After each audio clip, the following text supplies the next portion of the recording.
Hello again, ladies and gentlemen, Sonic Yoda from SEGADriven.com, and welcome back to our EGX 2018 coverage. In this video we will be taking a hands-on look at Persona 3 Dancing in Moonlight and Persona 5 Dancing in Starlight. So these are interesting little rhythm games and sequels to Persona 4 Dancing All Night. We played these on rather big 40-inch monitors, and these are the PS4 versions that we are playing.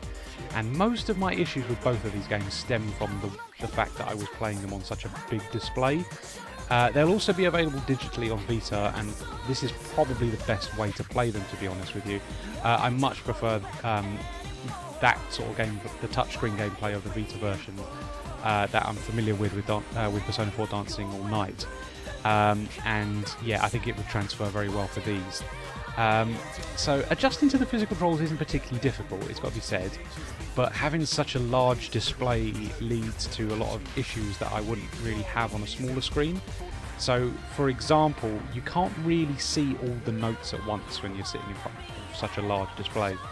Basically there's 3 notes on either side of the screen, and normally with a handheld you'd be able to sort of take in everything that was coming towards you quite easily, but because I was, playing the thing on such a large display, I was looking at one side of the screen and then I was having to turn my head to look at the other side, and I found that I was missing notes an awful lot, which is not something you'd normally really have a problem with if you're playing the Vita versions.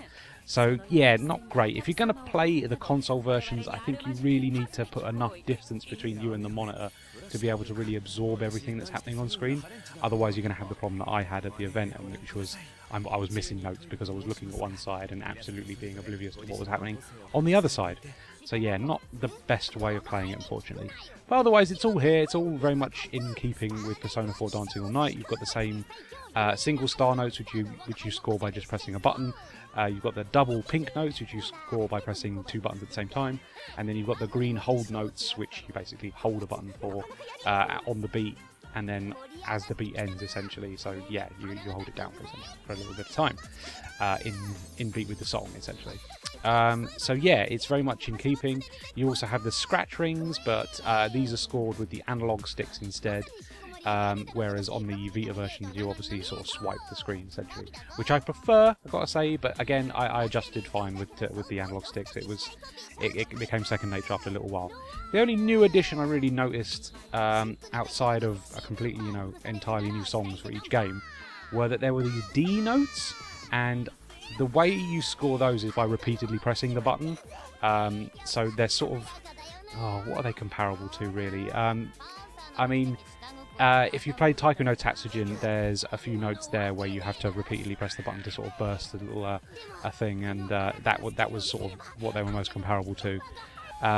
So yeah, and they were fine. They're fine new additions. They didn't really change the gameplay or dramatically in any sort of way, but yeah, there was something new there. Like I say, there's obviously going to be 2 entirely brand new playlists for each game. So there's loads of new music to experience in each, and the final game will also feature 2 unique and rather lengthy story modes like Persona 4 Dancing All Night. It'll obviously that really appeals to fans of the Persona games, not so much myself because I'm really not a fan of that sort of thing, but I am a fan of rhythm games. So I found them kind of more, lengthy distractions with hours of cutscenes about stuff I didn't really care about. But obviously, if you're a fan of the original games, there's a lot there that you'll enjoy, and you'll probably get a kick out of seeing those characters and spending more time with them, essentially. So yeah, the story modes really are for fans, I feel. But if you're a rhythm game fan, you kind of want to skip through them and just get straight to the action and playing the actual songs. But yeah, overall a good experience. I really enjoyed it. It's very, very similar to Persona 4 Dancing All Night, just with some minor additions and obviously some new songs. I'm having a good time with it. They are great rhythm games, but I do think that they are better suited for a handheld. I think if you've got a Vita and a memory card with enough space to take these games, I would probably prefer to play them that way. But if you are going to play them on a console, like I say, put enough distance between you and the monitor so that you actually can absorb all the action that's happening at once, because otherwise you're going to have the problem that I had with not seeing what was happening on the other side of the screen because you were focusing on, the other side essentially. So yeah, like I say, good rhythm games, certainly worth your time if you like rhythm games, but the way I played them at EGX was probably not the optimum way to play them. I would personally recommend Vita, but if frame rate is obviously a big thing for you, then the PS4 versions will obviously have enhanced frame rates and be always being hit at 60 FPS, which I suppose is better for a rhythm game, especially if you really want to be accurate with your button presses. But like I say, put some distance between you and the monitor, otherwise you're going to have a hard time playing.